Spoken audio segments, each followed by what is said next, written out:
It's motorsport stripped to the core.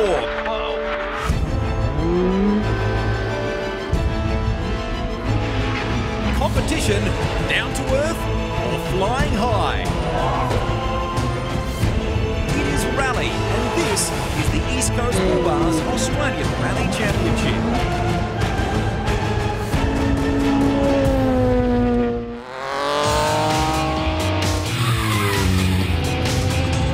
The Quit Forest Rally enters its 29th consecutive year of competition in Western Australia, testimony to the strength of rallying in the country's most western state.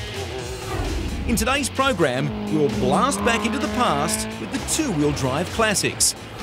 And we'll bring you the action from the East Coast Bull Bars four-wheel drive National Series, being run in conjunction with the Outright Championship in 2013. Plus, we'll feature the latest addition to rally, the Pedders Power Stage. Car on car, driver on driver, the top 5 teams will shoot out for bonus championship points. The 2013 season kicked off in Canberra last month with a new field of cars and a raft of drivers and experience. It was Eli Evans whose experience in the Honda brought him the weekend spoils, but it was shared with Scott Pedder in his return to rallying in the Swiss Renault Sport. A heat win apiece, but the power stage made the difference, with Evans in front. Jack Monkhouse brought one of 2 Nissan Silvias home in a fast and consistent performance that rewarded him with third. Mark Pedder snuck into the power stage and after a frustrating start with brake issues, celebrated his first finish in a Canberra rally in 6 starts. Tom Wilde was on a roll, catching a berth in the power stage and running top 3 all event, only to slide off the road and down the order in the dying stages. In championship terms, it's Eli Evans from Scott Pedder, with Jack Monkhouse, Mark Pedder and Tom Wilde hot on their heels. Round 2 from the Quit Forest Rally will no doubt change all that, and the first opportunity to gain championship points will come with the Pedders Power Stage, being held on the Barnard Park foreshore in the seaside town of Busselton. What an exciting start to this year's East Coast Bull Bars Australian Rally Championship. In Canberra we saw Renault and Honda each win a heat round. Then of course Brendan Reeves in the mighty Mazda taking out the all-important Pedders Power Stage, but failed with some mechanical issues a little later on. And we can't forget the ever consistent Jack Monkhouse from South Australia in the ageing Nissan Silvia, who came in third outright.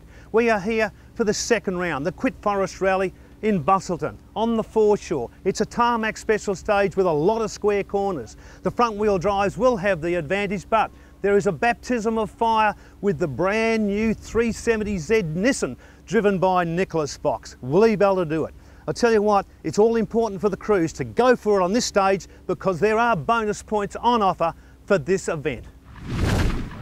Each round, the Pedders Power Stage will provide a new and exciting challenge to drivers with the opportunity of picking up some championship points before the event begins. The concept is simple. Every entrant has 2 qualifying passes over the stage to establish the 5 fastest times from either run. Those drivers then line up for one shot at grabbing the extra points on offer. 5 for first, 3 for second, 1 for third. And every power stage will differ. Last event it was a traditional gravel rally stage. This round it's tarmac. So let's take a look at the layout. Beginning in an anti-clockwise direction, cars will head toward a hairpin entry to a long back straight with a slight kink to keep them on their toes. 3 square left corners will bring them back to where they started, and that's the end of the first sector at the Quit Split, leading into Sector 2. Another full lap of the same circuit will lead them back under the start-finish arch to the East Coast Bull Bars Barrel, a handbrake turn marking the third and final sector. The final lap will be in the reverse direction around the track and finishing under the start-finish arch. In all, just over 3 kilometres of fast, frenetic racing. Dean Herridge is on the stage with Ross Duncan, who's just driven the course. Ross, you've just come out in the Pedders Ute, of course on the power stage, your run on there. What you make of the stage? Well, there's a couple of tricky corners, especially that hairpin, you know. The entry is quite wide and it tightens, and I've seen a lot of cars over the years hit the exit of that. I'm sure they're going to do it in this stage. The difficult thing for them is their only power stage this year on tarmac, and of course with the rules they have to run a rally tyre. That makes it very difficult for these guys. It does. What they do is they actually scrub all the rubber off the tyres till about 3 or 4 mil of tyre tread left. It allows the car to be more stable as they go into a corner. Certainly not as good as a tarmac tyre, but you know, as close as they can get. It means the cars move around a lot, and you highlighted the hairpin before. We've thrown a twist in for the power stage, haven't we? Oh, highball. Yeah, it's a barrel which they've got to come up to and grab the handbrake and get round and reverse direction of the stage. And, you know, left-hand drive, right-hand drive, which side of the barrel are they going to take to be the quickest? And of course in qualifying they didn't take that barrel, and they're going to go the opposite direction, as you say. When they fire down off this straight at high speed to that hairpin, of course now they're going to make a braking call. With these tyres, the car's moving around, and the exit on their hairpin is going to be critical. It certainly is. As I said before, I've seen a lot of people hit it, and I'm sure there's somebody who's going to hit it this time. Well, no doubt you'll commentate it, mate. You're heading out there with Rusty now, and we're going to recap some of the qualifying action for you right now. Thanks, Dino. Well, it's on for young and old. The Hondas set the pace early. Now, they have an Italian specialist tarmac engineer with them here, helping with the setup. Evans led the way with Mark Pedder, 4th quickest. His brother Scott has had something of a hoodoo with this stage over the years, clipping the barrel there, but he was able to sneak into the 5 by 0.02 of a second. His young teammate, Tom Wilde, made easier work of qualifying into the top 5. No trouble at all. The Nissans of Jack Monkhouse and Will Orders were close, but not close enough. The Fibertech Sylvia missing the cut by 0.4 of a second, while the Hillary's Hotel entry was pipped by just 0.2. Running on a softer suspension setup and standard gravel tyres cost Michael Bowden any chance of qualifying. The Warhope Warrior surprising down in 9th. The other Repco VW was smoking on the track, but for all the wrong reasons. Mick Patton struggling to get the right setup on the Polo Vivio.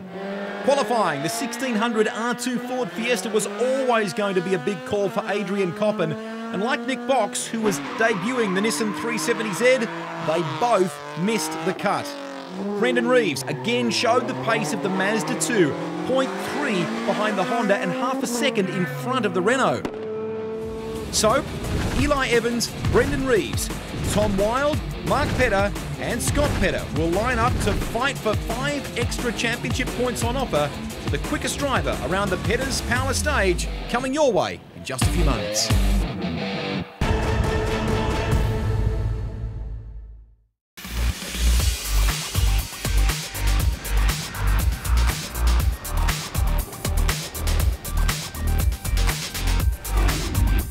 Welcome back to the newest take on rallying, the Pedder's Power Stage. While our 5 qualifiers ready themselves for battle, Nick Box and his brand new Nissan 370Z gets a second chance with a wildcard entry for the Power Stage. His 1 minute 37.8 was a second too slow to qualify, and there are no bonus points on offer for the wild card.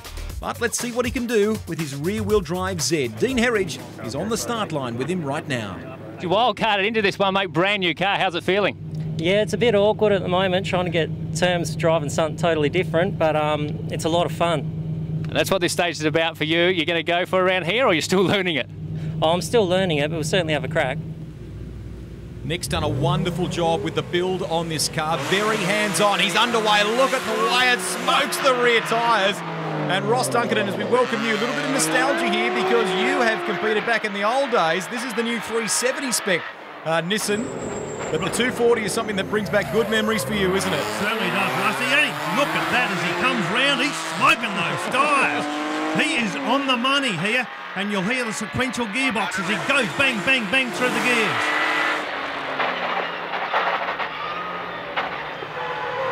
Sounds magnificent. He's throwing it around. He's doing a good job. Now, this car is the heaviest of all the cars running in this Power Stage. So he is, and of course, it's a brand new car and great development that Nick Box has done to this thing. It is a beast as he comes through, throws the car. So, oh, I tell you what, very close to that barrier there. How's the driving style? One hand on the wheel, the other on the sequential shift. He is right at home here. Let's see how he goes through this hairpin that I was mentioning. This is tight. Oh, he's thrown it. Oh, he's lost it. He pulls it back. Power on. I'll tell you what, this thing's got some grunt. 100 left 3 late. Oh, is this rallying or drifting? You're riding at the moment with Nick Box, co-driver Todd Payne, sideways, just holds it, just holds it. Rusty, he's got to keep traction. Once you start losing traction on tarmac, you just wipe off the speed, and he is wiping off speed, but having a huge time. The left 3 very late. Close, so close to the wall. Was that even a light brush with it, perhaps? Around the hairpin he goes, around the East Coast Bull Bars barrel. Nicely done. Very nicely done as he goes back for one lap in reverse. Oh! 150, right 3 very late narrows. Right 3 very late narrows.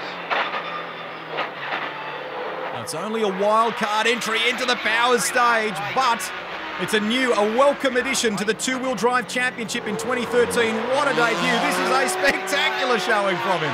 Not a great time by the looks of it, but still. This is fast through there. That is high speed. He'd be doing 160, 170 down through that area where they thread the needle into the tight. This is where it comes wide and tightens as they go out for the last time.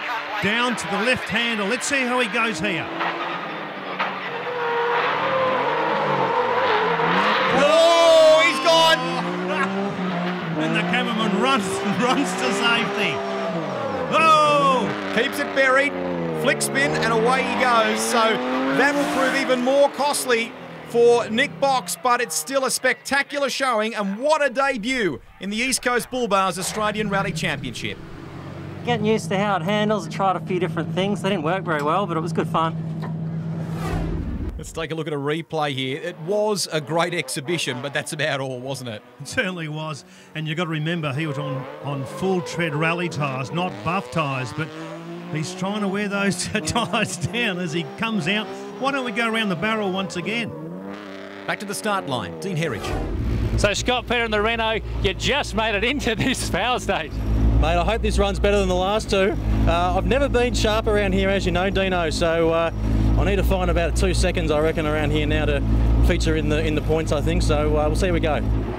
It's a great point Scott makes. Remember, these contestants are now playing for bonus championship points. The magic sounding Renault Clio R3. 3, 2, 1, go. Into 3 right. It's a good little thing, this car, as he gets into the first right-hander and moves up. 1 left wide. Oh, bit wide there, coming down now to the hairpin. Bang, bang through the gears. 10 left Could go a entry. little bit wider there, a little bit tight, I thought. Down through the main straight, and there's a bit of a kink here, left and right, but this is the high-speed area. 3 left deep. Down into Petter's corner. Scott Petter doing the business as he comes through. Nice line through there. 2 left plus. 200. I'll say it's a tidy start so far. We head toward the split time. We didn't think that Nick Box's effort would be all that hard to beat, but you can see the clock counting. It actually doesn't make Box's effort look too bad thus far, but he's under. That's the crucial point. Very nice. Yeah, very nice indeed. Tidier through the corner that time around. Good to see the co-driver giving the driver some encouragement. Comes round, just touches the handbrake there. You could see the back wheel lock up slightly. 9 right. 100. Maybe 2013 is the year that Scott Petter makes amends. He hasn't had a great run at this stage in the past, but he's made a brilliant return to competition. The circuit, you've got to use every inch of the track. You see how wide he comes out there. Just clips the barrier. Next corner is the left-hander again. Let's see how wide he comes out there. U-turn right. We get towards the East Coast Bull Bars barrel. 2 right plus. A little bit of understeer there, push the nose out a bit. That was lost a bit of time through there, Rusty. 200. 2 right plus. Rally school straight into the right-hander. 3 right. Pushing there by the looks of it. 100. Chasing time, hustling the car up on the curb there even, Scott Petter. Flat right out. can hear those gearboxes, those bang, bang, bang. All they've got to do is go forward or back with the sequential gearbox coming up to the tight right-hander. This is where it's wide and tightens into the hairpin. Grabs the handbrake and bulls it around. Lost a bit of traction as he tried to get out of that corner. It's a beautiful coastal setting, but Scott Petter has no time to take in the view. Right plus. Okay. Good job, buddy. Nice and neat, well done. As you can see from the clock, he's 20 seconds faster than Nick Box. That one missed gear. Yeah. What happened up there? Was wheel spinning or something out of it, was it? Yeah. Yeah, it was a missed gear change or too much wheel spin, and I went for the gear, and I think I got neutral. Maybe cost me a second, so the rest of the run was pretty good. It won't be enough to win the power stage, but hopefully it gets some points. Replay, and that's the missed gear, Ross. Yeah, I don't think he lost too much time there, Rusty. Another angle of it. Tidy lines from Scott Petter. He doesn't think it'll be enough to stay top of the power stage. Back with more in a moment.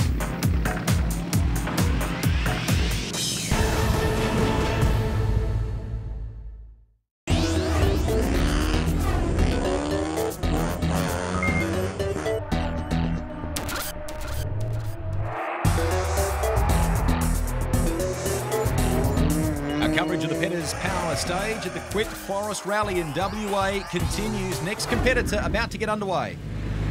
Mark Petter, you out-qualified your brother, and also you're within a second of Eli. This is a good chance for you. Yeah, look, no, we had a couple of good, really, clean runs, and, it's always nice to knock your brother off. So, no, if we can do that again and get this bloody hairpin up here right, no, we should have a decent run. So, I reckon you with the chance you're going to push? Oh, hell yeah. Here we go, guys. He's on for it. Mark Petter in the Honda.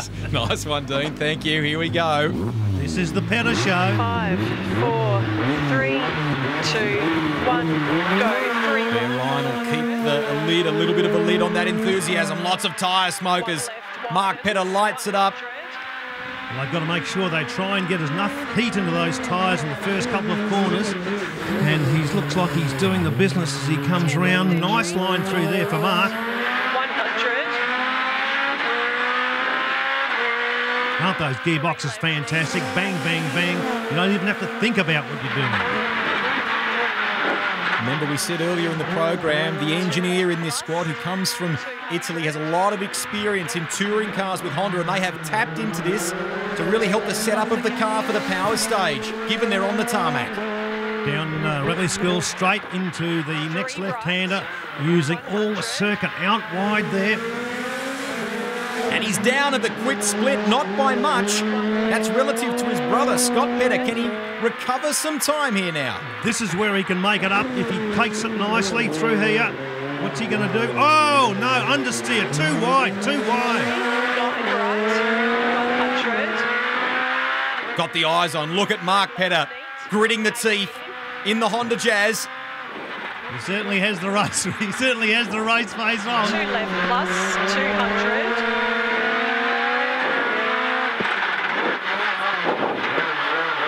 2 left plus again 100. Hairpin drum. So it's 2 left plus again 100. It's just like casting your mind back to the old British Touring Car Championship, the Super Tourer days. They sound fantastic, these cars. Let's look here. Handbrake time. Further down, still drop more time now. It was about half a second before. Now that gap to Scott Petter has increased. He may stay top of the power stage in the Renault. And Rusty, with the front wheel drives, they don't have to put the clutch in. When they get to that barrel, they just grab the handbrake and lock the back wheels up to get the back end to swing around.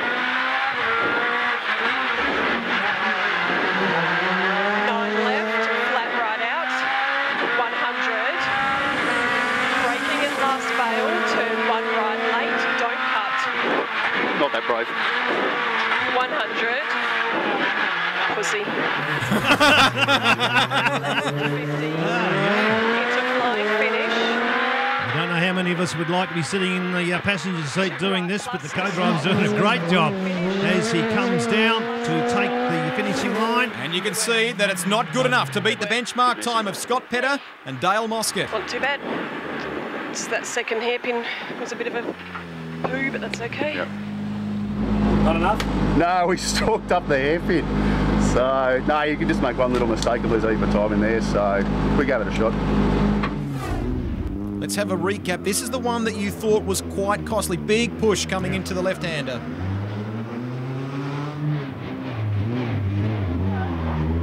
Down at the East Coast Bull Bars barrel.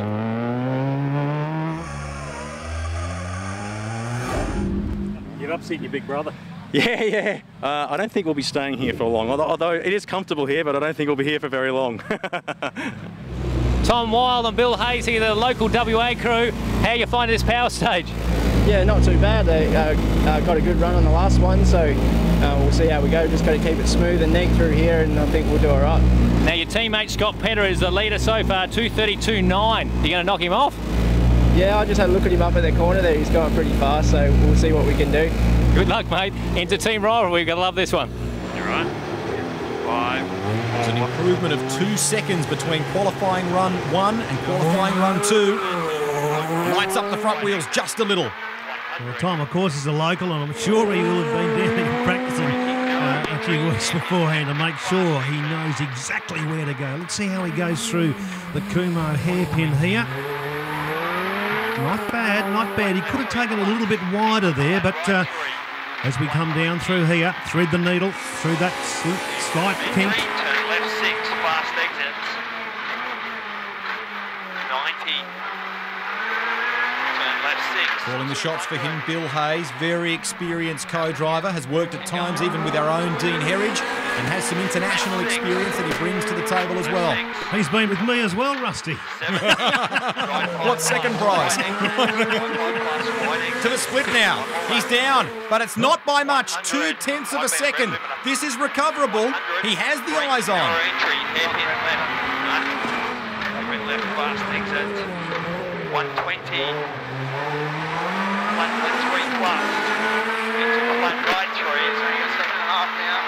Well, he's got a problem by the sound of it. That thing should be revving up to sort of probably 9,000, and the limiter would come in. So he's actually have to change early, so he'll be a slow time here. This is what's causing him the aggravation. What a shame for Tom Wild. Left 6. Okay, we're coming to the drum this time. You got me, drum this time. Yep. Word of warning from Bill Hayes about the barrel, the East Coast Bull Bars barrel. Sets the car up now. He's got to come in nice and tight. Grabs that handbrake. Watch those back wheels lock up. There they are. Back onto the gas. Very all done through there. And having to short shift significantly because of that electrical problem. He's doing his best to drive around it so close to the wall there, Tom Wild. 90. Right 6. Opens fast. He's clearly, Ross, adapted a strategy of carrying as much speed as possible. He can't rev the car. Best thing to do, try and maintain the momentum if you can. That's exactly what they've got to try and do, and that's what he's doing. Let's see how he goes down through here. Bang, bang, down through the gears. Wide entry. Oh, how close do you like it? Tight exit. 5 plus. Last corner coming up. Left-hander. So it's well shy of Scott Petter's time. Got to solve that problem quickly. Just bad. The reason they've got to do that, before they head to the forest, they've got a big weekend ahead of them. Well, we're having dramas with the car. It won't rev again, so the most I got was 7.5. So just keep pulling gears early and get through it. But obviously we couldn't get enough. So replay of some of the action here now. 120. Pull them early. I can pull them early, he said. He has to pull those gears early, given the gremlin. Well, electrical problem's going to be easier said than done to find that. This was so close, but a reprieve for his teammate. Yeah, got a point, which is good. I think my time here has finished in about 4 minutes. Dean Herridge standing by to talk to Brendan Reeves on the start line in just a moment.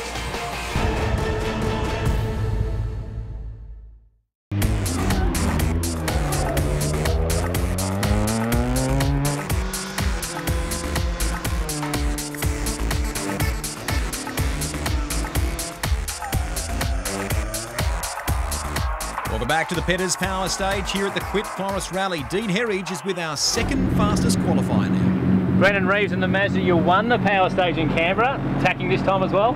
Yeah, we're attacking. Everyone's been fast. It's 0.1 of a second between Ella and I earlier, so it's going to be close. We'll see how we go. Everyone's fast. We're looking to win in the Mazda 2 again. It's a Pedal 1-2 at the moment. You can beat those guys, you reckon? I hope so. We'll have a crack anyway. We'll see how we go, Dino.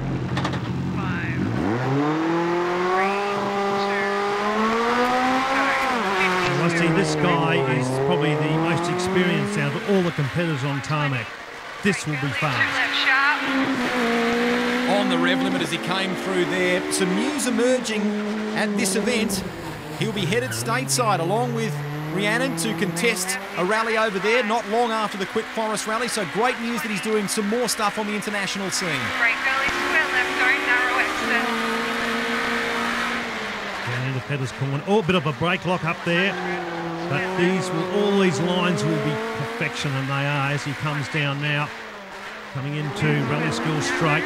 This is beautiful stuff. You can immediately tell this is a step up. It looks fast. Heading for the quick split. How much?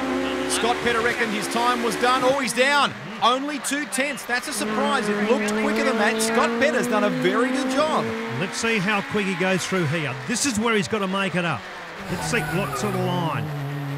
Nicely done. Nicely done through there. So much so that left rear just popped off the ground fractionally. Let's listen. Brake early, square left, don't narrow exit. He's pulling plenty of revs down that main straight. Lock up just fractional. 3 Petters, tyres screaming. 150. Hair square left, narrow. 80. Left foot braking there, of course. Oh, such a good job on the development of this car. Lock up, holds it.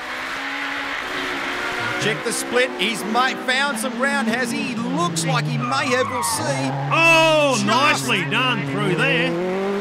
Only by 3/10. This will be critical. This final split. He was down, now up. Can he hold it and take the lead of the Petters Power Stage? Well, I've got my money on him. I've seen him drive on tarmac, and oh, tell you what, he was nearly driving into hay bales through there as he comes down through the Petters corner again. Down through the fastest part of the circuit. Brake early, slipping 3 right. Tight and sharp, narrow. That time racing overseas has served him well. He looks so comfortable behind the wheel, doesn't he, Ross? Things are just happening almost in slow motion, flowing beautifully. Last corner, locks up again. Power on, uses all the road. Great time! Well done, and it's by a narrow margin, but he does it. Scott did at 132. Really bogged down him first around that hairpin. Looks like you might have booked yourself a spot in there. Good, that's what we needed. Championship points.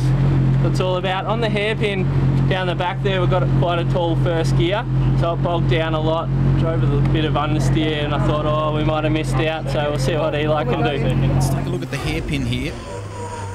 Good line, but as it comes out, that's where it is. Yeah. It's not on song, eh? Well, the bull isn't happy, but Brendan Reeves is, despite bogging down in the hairpin. Eli Evans in car number 1. Brendo's done it again. He's gone to the front, beat Scott by 0.6. It is close. Oh, it is close, isn't it? It's hopefully not a repeat of Canberra, where Brendan pipped me on the line here. We're just going to, same theory applies in Canberra though. We're just going to go out and do our best, drive as fast as we can, and hopefully it's enough. We cannot wait to see this. The smile belies how much he wants this. He knows that points are up for grabs. Okay, tell me when you're ready and I'll give you a 3, 2, 1 and we'll go. Okay. 3, 2, 1, go. And Weston beside him there. Lit it up off the start, looks good. 100. Right entry, left 1 sharp. Nice and wide exit of that first corner. 100. That was quick. That was quick through there. Short right 8. 100. Look at the eyes, look at the concentration, the focus. The Jazz G2 sounds magnificent in full flight, and he is going for it. 3 wide exits. Through Petter's corner, using every inch of the track here. 120.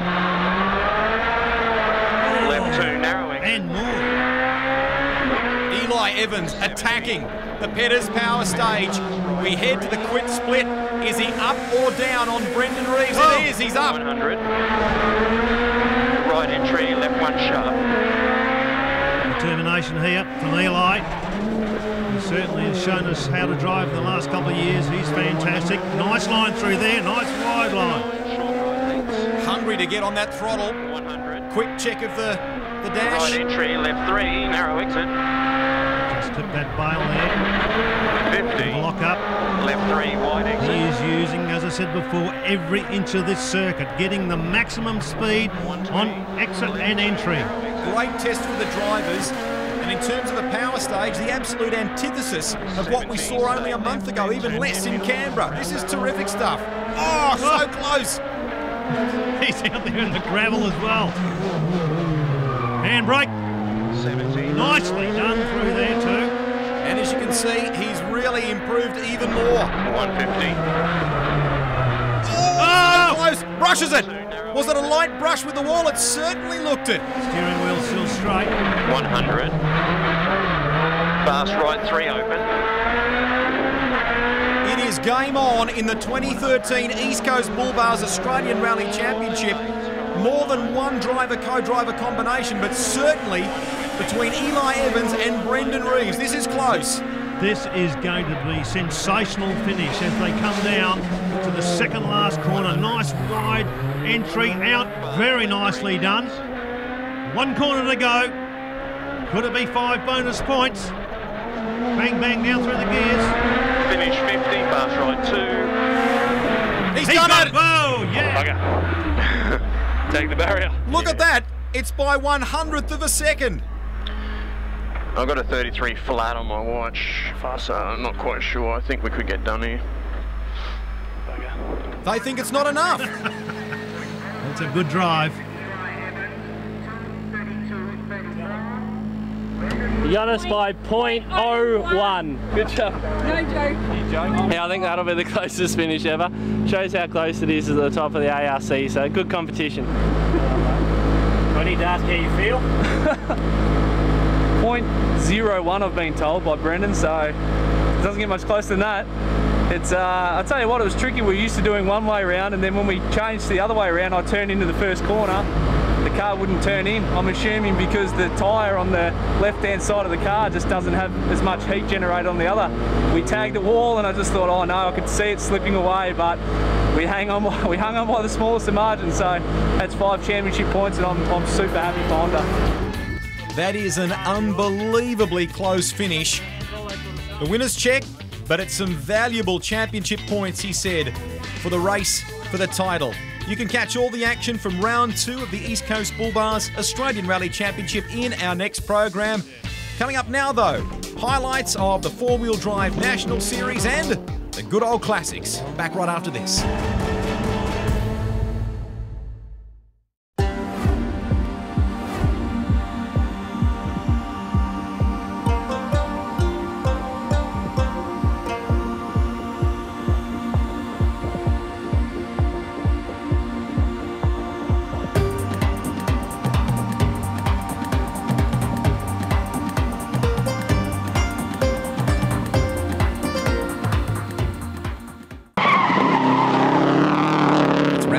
East Coast Bull Bars National 4-Wheel Drive Series, a series where teams must compete in 4 events over the season.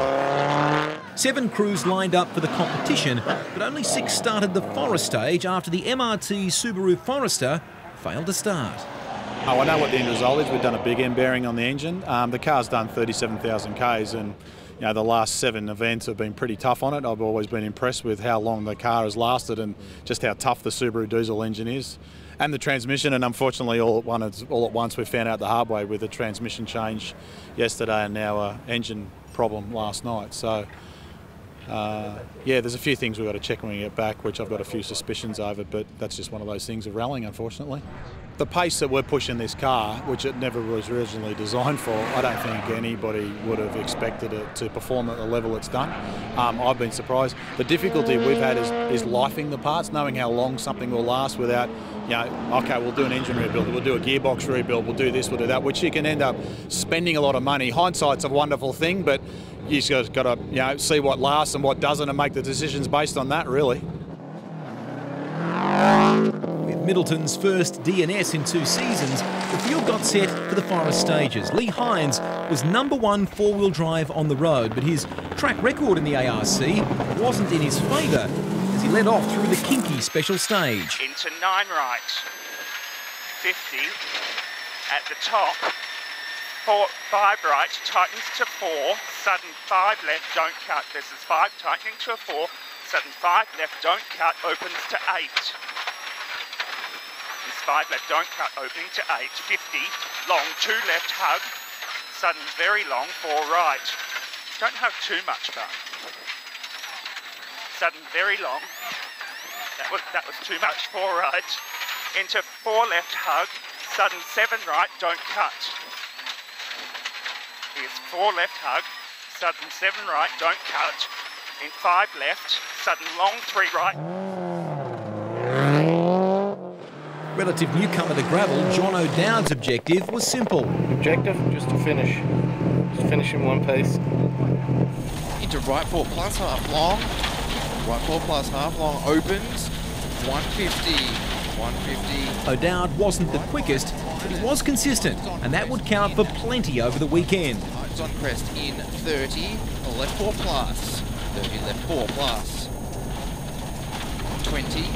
Left 5. Left 5 into right 5 on crest line, 70, right 4 half long, it's right 4 half long, 50, max crest, 40, left 5 minus half long, tightens in, left 5 minus half long, tightens in, 50, max crest into right 6, 100, keep left 5 minus.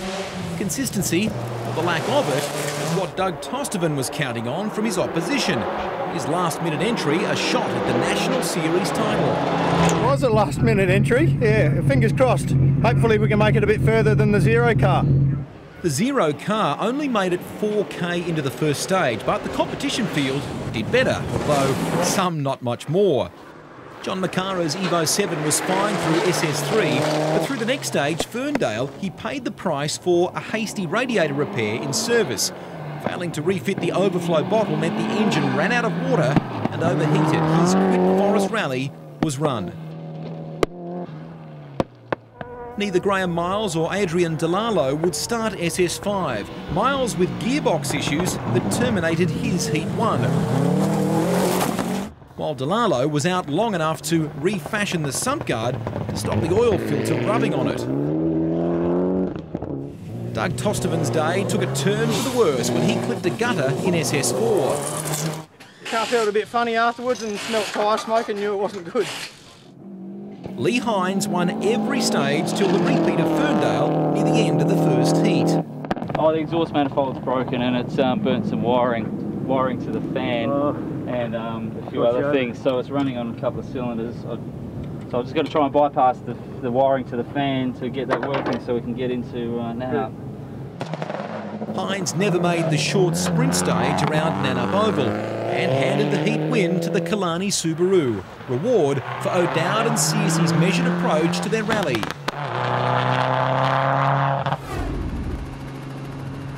Hines came out firing next heat and led from start to finish, winning every stage. Another rally story of what might have been.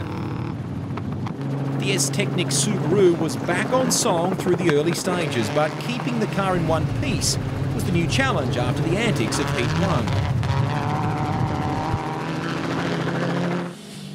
Graham Miles rejoined for Heat 2 but suffered a fuel pump issue after running wide through the rough at the golf course in Healthway. The car never recovered and he was last seen at the 19th, drowning his sorrows. Adrian Delalo, in his first gravel rally, picked up his pace throughout Heat 2 with experience in Dakar and the Australasian Safari under his belt. Delalo set about gaining valuable experience on pace notes for the first time and brought the Red Earth Motorsport Lancer home to a podium third.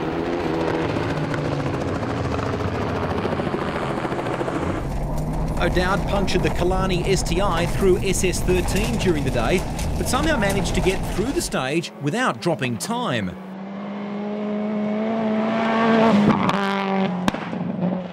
Doug Tosterman might have beaten O'Dowd back into third in heat, but that and his first place yesterday was enough to give the Killarney driver the weekend win, with Tosterman taking the second step on the podium.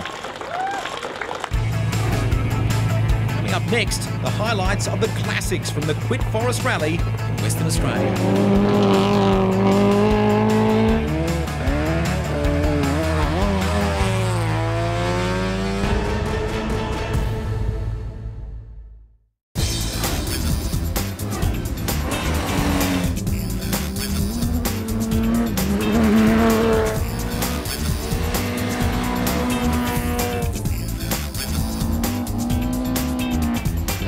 Clash of events with the Otago Classic Rally in New Zealand saw several of the regular Classic competitors head east across the ditch to challenge the Kiwis.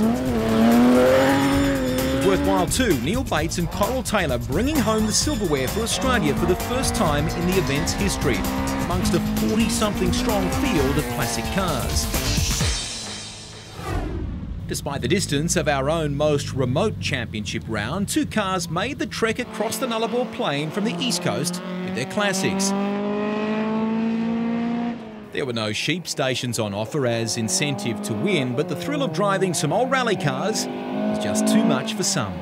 I've wanted to come here for about the last 7 or 8 years and just, haven't made it here to compete. I've been here heaps of times to watch and to help out and to be an official, but I've never been here to compete, and I've thought, you just got to tick things off your bucket list, and this is one of them.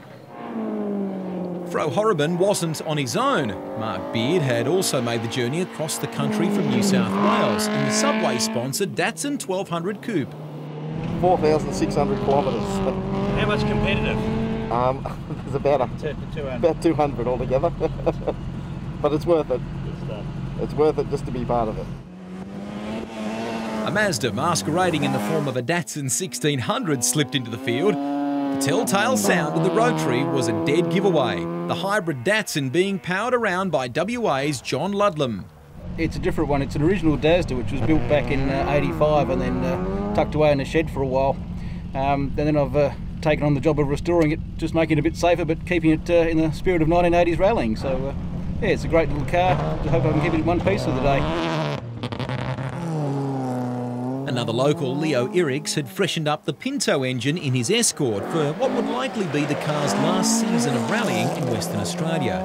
Eriks and co-driver Paul Vanderday were focused on the two-wheel drive state championship, but did play with the other classics in the field.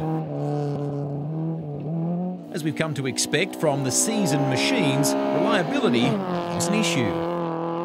A misfire in the little 1200 Coupe had Mark Beard scrambling at service between stages, but they pressed on. Didn't have any horsepower back in that last stage, but anyway, we'll have a look at it and see what we can do and go from there. Into 10 right on crest, into 10 right on crest again. It was the other Datsun, the 180B, that proved most reliable over the weekend. Fro Horrobin taking out the classic win from Beard. Straight brow into 6 left.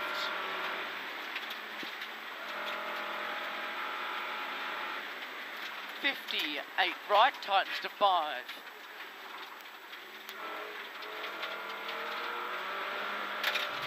The Classic Spirit Award also headed east. Horrobin and the event's youngest co-driver, Tom Ryan, collecting the Trenching Systems Australia Award for consistently entertaining the crowd and the camera.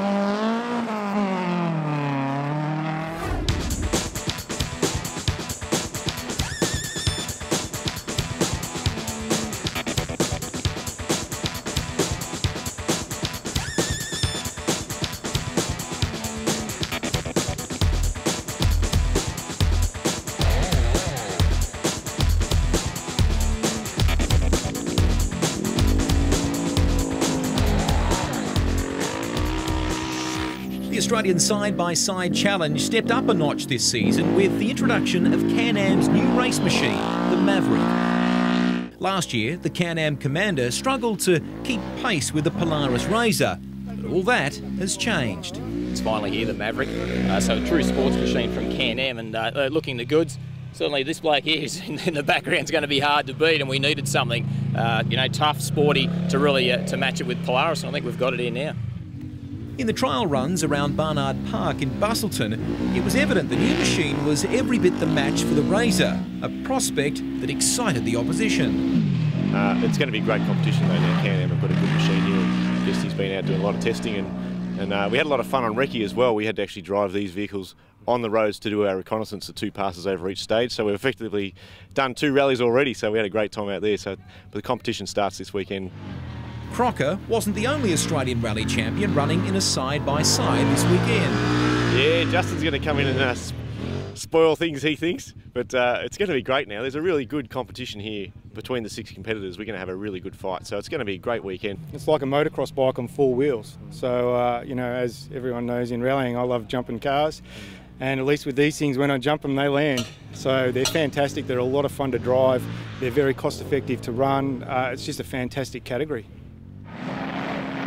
The competition got underway at dusk on Friday night, and it was evident from the start the 2 marks were well matched. After a struggle all last year, Michael Guest took the first 2 stages from Cody Crocker, 2 from 2 for Can-Am on debut. An easy 5-right broadcast stop, narrow 6 left. Out in the forest next day, the real fight began. Crocker was quickest through SS3, Kinky. Guest was 10 seconds behind, but all that was reversed next stage, Ferndale, when the Can-Am pilot shaved a massive 15 seconds off the Polaris. Nathan Shivers swapped camps during the off-season, returning in a Maverick and adapting quickly to the new machine. The new kid on the block, 2011 rally champion Justin Dowell, struggled with the unusual race machine. Frustration at his slow stage time, boiling over by the end of Kinky. Into 6 left, 200. Short 8 right. Send straight over crest and short 9 left, 30. 8 left long opens, 50. Hug 8 left into brow 7 right. 30, short 7 right, flying finish 150. Ian Hughes returned in his Polaris to try his luck again in 2013, but was sidelined early on in SS4 when the drive belt blew in the Polaris, and he and Adam Barnes were left languishing on the end of a tow rope. Hughes rejoined for the afternoon stages though. Another Polaris, driven by ARC rookie Gary Connell, circulated all day without issue, hardly made an impression on the leaders. 70,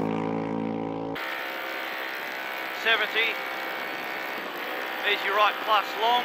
Michael Guest's morning lead was slowly eroded to less than 2 seconds coming into the last forest stage. The same stage he'd won by 17 seconds in the morning. But it wasn't to be a repeat effort for the Can-Am crew. 50. Medium right, short, close into fast K left. And fast medium left. Medium right, ahead over flat crest, fast K right plus very long. Fast K right plus very long. Into fast K left long. 30. Small flat crest. Into fast K left.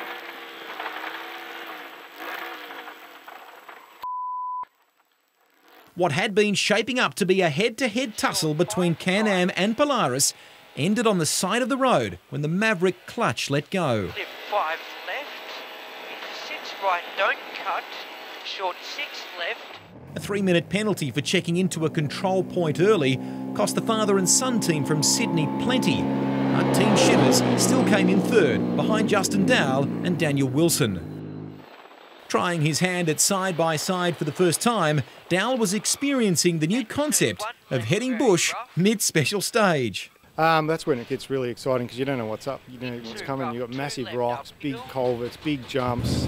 You know, it's just got a mix of everything, and then you get on the fast stuff and you're just holding everything flat through anything from sort of 5s up to all the way to 10.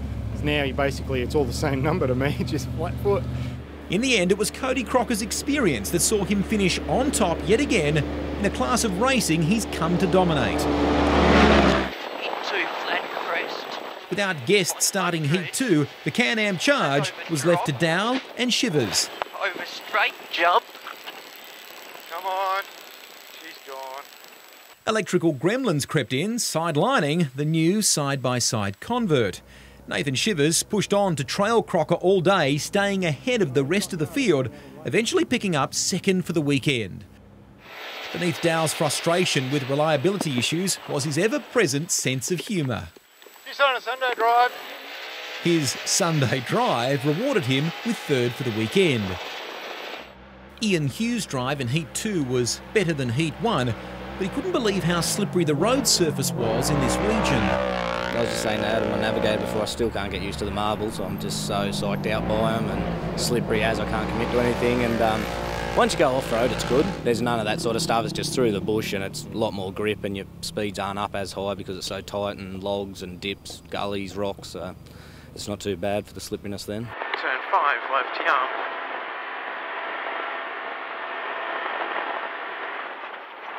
50. 6 left, 70. Crest 10 right. Into 9 left, slow 70. Turn 7 left jump. 120. Care straight junction. 100. Polaris dominated the competition again this round, but Cody Crocker's enthusiasm for his Polaris Razor was tempered by the startling performance of the Can-Am Maverick. Look, it was a real battle yesterday with Guesty. We were flying. That was absolutely flat out. There's not much more left there at all. And really, it's really unfortunate that he did have the problem and not finished the last stage out there in the forest. And it's very, very close. It's like literally there's seconds in it on every stage. So it's going to be a fantastic battle for the rest of the year. It's going to be really good. That wraps up our first program from the Quit Forest Rally in WA. Stay tuned for the main game ARC competitors coming your way. The East Coast Bull Bars Australian Rally Championship returns next week. We'll catch you then. Bye for now.